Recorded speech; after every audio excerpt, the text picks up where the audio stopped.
Kimden alayla? Havarı Kerem oğlundan alayla. Harman değerli kıydame Kerem oğlunun kudu götüren yalık götürüyüp ak koşuga ertip koydu da yani. Ak koşuga ertip çağı endirecek yala gidip kucağına yatırıp hek oğlun dedi.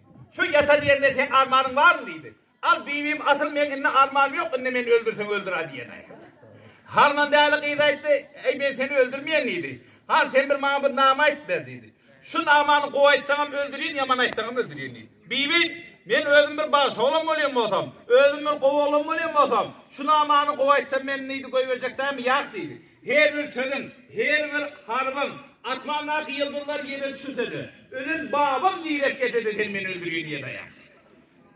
Ve dedi bir değerli kıydıydı dınçılamaz derken oldu dedi. Gel ben bir özüm baş oğlum olayım olsam, yaş oğlum olayım olsam. Şu kıydın yüreği daştan olmasa şuna bir nama ait göreyim yüreği erer deyip. Şu yerde nama.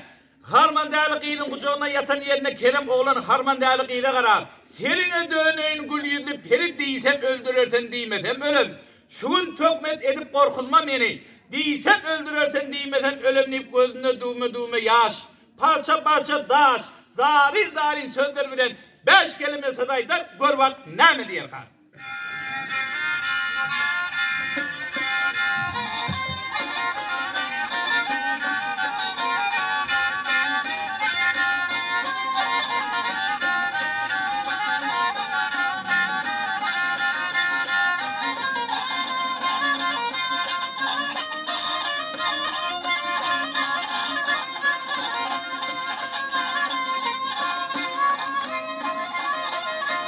Yar gele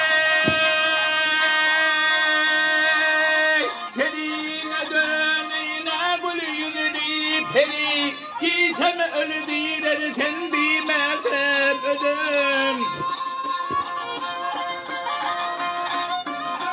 Hey şuvun tökmet edip korkutma beni gitsem ölü diler sen